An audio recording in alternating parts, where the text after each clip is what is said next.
welcome back to our YouTube channel. This is Grace Chu again. So again, before we get started, I would like to say thank you so much for the support, for keep watching all my videos from different social media platform na sinishare yung mga videos ko. At sa mga nag-share ng mga videos ko, maraming salamat po sa inyong lahat. Again, wala ako dito kung hindi po dahil sa inyo. Kaya maraming salamat po. So I do appreciate for that, guys.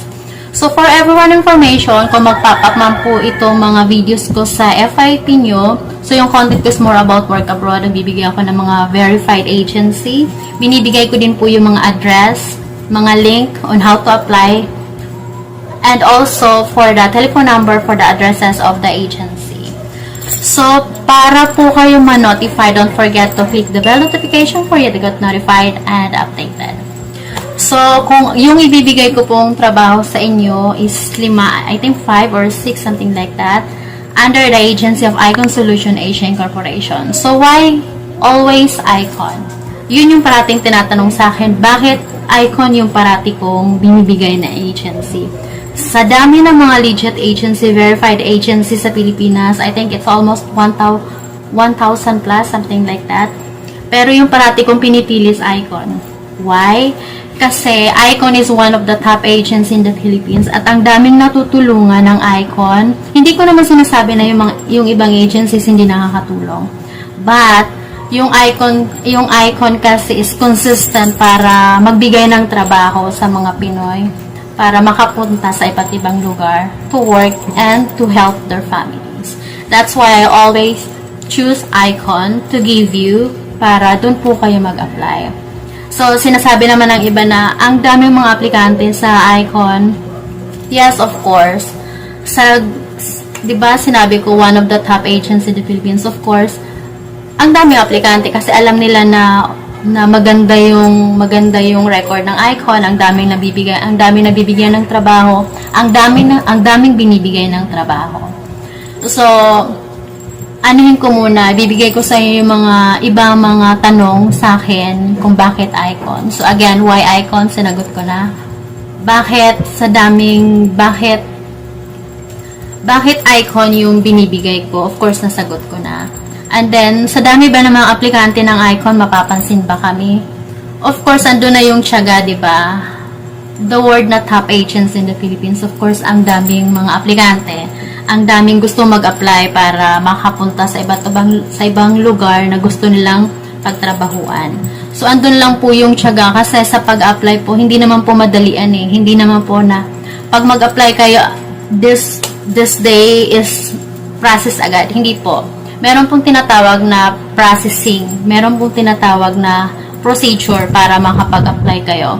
So, andun po yung dapat magtiyaga kayo kung gusto nyo magtrabaho abroad. Hindi po like yung ibibigay na lang sa inyo lahat ng mga detalye, kayo is nakatunganga lang, tas more on reklamo. Wala pong ganun. Hindi naman po dapat ganun.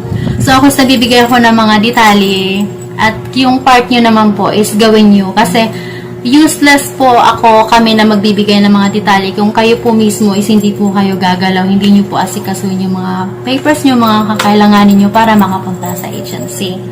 And then, isa pa po, ang tagal ko nang nag-apply sa Icon, ang dami ko nang sinend na application, hindi ako pinapansin. Well, nagpasa ka na ng application mo, of course, may record ka na sa kanila. Yung gagawin mo doon is pumunta ka sa agency, mag-update ka, magtanong ka kung ano na yung sitwasyon ng pag-apply mo.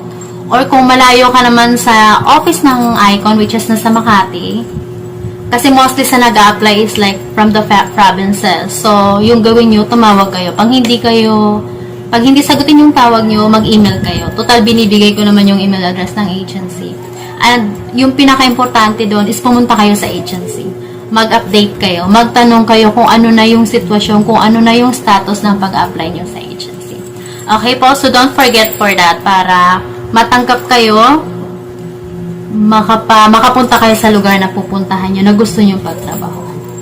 Okay, so proceed na po tayo. Yung first na agency na ibibigay ko under the Icon Solution Asia Incorporation. By the way, yung address ng agency is 8th floor, Algo Center, 162 LP, Libis Street, Salcedo Village, Makati City. So, from sa Manila branch yun. Meron din tayong branch sa Davao, which is at the second floor. Ay, by the way, Cebu muna tayo. Cebu branch. At the second floor, RKD Building, AS Fortuna Street, Banalad, Mandawi City, Cebu. So, sa Cebu naman, since galing na ako doon, may nung time na pumunta kami kasi yung kaibigan ko is gusto mag-apply. Pagpunta namin, yung office ng Cebu is closed, and then the guard said na hindi pa nag-ooperate dahil sa pandemic. Siguro naman ngayon is okay na nakabalik na sila. Pero yung mas ko sa inyo is mag-email muna kayo sa agency. Okay po. So for the Davao branch naman, room number 221 to 222, second floor, Nova Tierra Square, BO, Pampanga, Davao City, Philippines, of course. So, sa Davao, hindi pa ako naka-visit ng agency nila. Yung na-visit ko lang is from Manila and then Cebu. So, again, para mas makater kayo ng agency, mag-send kayo ng email, tumawag kayo, and then visit their agency. So, job vacancy are the following. Number 1, Hotel Love Greater bound to Macau. Qualification number 1, minimum 1-year customer experience. Number 2, preferably with good communication skills. Number 3, female candidates must be at least 170 cm tall. For male candidates must be at least 180 cm tall. How to apply? Email your updated CV or mag-send kayo ng CV nyo again, yung updated CV nyo. The email address of the agency is provided at the screen. And then for the second one, nurse coordinator bound to Saudi Arabia. Qualification number 1, male and female registered nurses. Number 2, with at least 5 years clinical nursing experience. Number 3, with or without data flow or Prometric.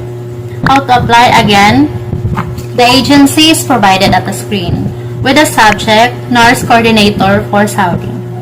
Next one, still nurse, bound for Saudi Arabia under the Ministry National Guard Health Affairs. So, yung second one is nurse, but ito naman na the third one, nurse pa rin, is under the MNGHA. So, again, your updated CV, isend nyo po sa email address ng agency, which is nasa screen na po, nasa screen na din po. And then, with the subject, nurses for, again, MNGHA. Next one, pharmacist bound to UAE. Qualification number 1, male or female registered pharmacist. Number 2, with or without a DHA license. Send your updated CV. The email address is provided at the screen. Next one, registered nurses under the King Salman Specialized Hospital, type City, Saudi Arabia. So, itong type is medyo malayo na to. Like, for example, Riyadh, I think Dammam, Al-Khobar, Al-Batin. So, nasa part na siya, malayo yung Taif eh. Nasa province na siya. Which is yung lugar na Taif is malamig yun. Mas malamig yun kumpara dito sa Al-Khobar, Dammam, Al-Batin. So, nasa province na siya. Malayo to sa Riyadh mismo. Malayo siya sa city. Although city yung Taif, pero like nandito yung Saudi Arabia, nandito yung Riyadh. Yung Saudi Arabia, yung pinaka city is like just like Manila, just like Philippines, yung city is Manila. So yung Saudi naman is Saudi Arabia, yung pinaka niya sentro is Riyadh. So from Riyadh, babiyahe kayo, malayo pa, malayo. So medyo nasa dulo yung Taif. Province na siya, pero city pa din. Maganda yung lugar na to. So, for the position available are the following. For the following, number 1, clinical resource nurses. Number 2, nurse coordinators. Number 3, nurse managers.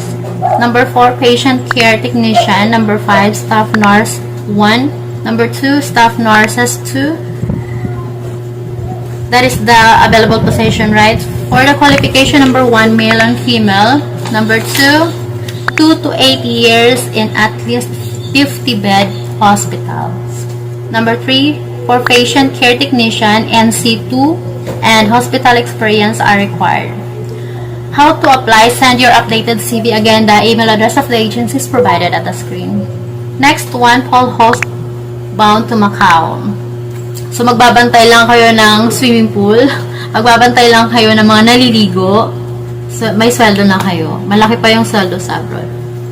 So, for the qualification, number 1, for female only. Number 2, must be at least 160 cm tall. Number 3, with at least 1 year relevant experience. Number 4, must possess swimming skills. So, dapat bago kayo mag-apply sa posisyon na to, dapat magaling kayo, magaling at marunong kayo lumangoy. And then, nag-undergo po kayo ng training. Kasi sa ibang bansa, sa ganong lugar, I remember nung nakapunta ako doon is malawak na swimming pool. Medyo may mga swimming pool na pang bata, pang middle at pang matanda. So of course kailangan nyo na magaling at marunong lumangoy. Of course, how to apply? Send your updated CV. The email address is provided at the screen with the subject of full host for Macau. Next one, team leader, environmental control bound to Macau. Qualification number 1 for male only. Number 2, with at least 2 years experience in hotel, casino, or related fields like public area maintenance or pest control. And then number 3, skilled in operating various vehicles and machine at EVC operation. To apply, send your updated CV. The email address is provided at the screen. Next one, chef de partie for Macau. Qualification number 1, with at least 6 years culinary experience and 2 years as a chef de partie in high-end restaurant. Number 2, excellent communication skills. And then the last one, able to speak Cantonese and Mandarin are a plus. So, hindi naman totally na mag-apply ka doon is marunong ka na or magaling ka na magsalita ng Chinese. Like, may tatlo kasi pananalita yung Chinese, which is the Hokkien, Cantonese, and Mandarin. Itong Cantonese and Mandarin mostly is like mga business person, mga prominenteng tao. So, bakit kailangan nila na marunong ka magsalita ng Mandarin and Cantonese? Kasi mostly, yung mga pumupunta sa pagtatrabuhan nyo, which is the restaurant or casino na hotel, is mga prominente. And then, sa kanila kasi, hindi katulad sa ating mga Pinoy na even we are here in the Philippines, we talk in English. So, mga ano tayo yung marunong at magagaling magsalita ng iba't ibang lingwahe. Sa kanila kasi, more on, yung tinatangkilik lang talaga nila is sarili nilang lingwahe. Meron naman marunong magsalita ng English a little bit only. But yung pananalita talaga nila, yung lingwahe nila. So, since tayo yung mag-a-apply, tayo yung pupunta sa lugar nila, of course, kailangan tayo yung mag-adjust para sa kanila kasi galing naman din sa kanila yung magiging sweldo natin. How to apply again? Send your updated CV. The email address is provided at the screen. And then, the next one, join Macau Top Lights and Sound Production. Position available, number 1, Assistant Head Technician. Number 2, Operations Senior Technician. Number 3, Operation Technician. Department. Number 1, Lining. 2, Props and Carpentry. Next one, Occupational Safety and Health.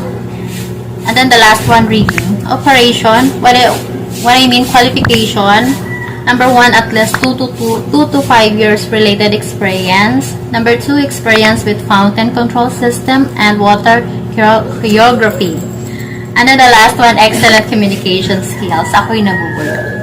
How to apply? Send your updated CV. The email address is provided at the screen. Next one, nurses bound to Germany under Onya Care. The opportunities you would love. The first one, family migration, sponsorship. Number 2, free German language training. Number 3, monthly training allowance. Next one, work in government and state hospitals.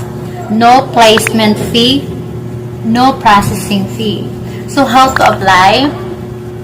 Before that, nangangailangan ng mga nurses dito sa Pilipinas yung German place. So, kailangan nila ng mga nurses na galing dito sa ating lugar, galing dito sa Pilipinas kasi nga magagaling at napaka-dedicated na mga Pinay pagdating sa trabaho. That's why they need Filipino worker to work in Germany. Remember, to all applicants, for manpower polling only, no fees will be collected. So beware of illegal recruiters and human traffickers. Para, again, hindi tayo maloko, huwag tayo magpapaloko. So, that's it for today. Sa mga interested po mag-apply na po kayo, mag-send na po kayo ng email ninyo, ng application ninyo. Kasi, again, hindi lamang po ikaw, siya, sila ang nag-a-apply. Marami pong nag-a-apply sa Icon. So, paunahan po yan. At saka andun po yung tinatawag na kompetisyon. So, kung feeling mo magaling ka, kung feeling mo kaya mo yung pag-applyan mo, alam mo yung pag-applyan mo, go ahead, mag-apply ka.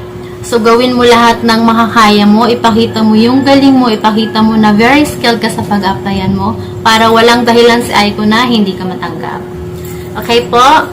So, again, para po updated kayo sa mga upload videos ko every week or every other week, click the bell notification for you to get notified and updated. So, thank you for watching. Have a great day. Bye!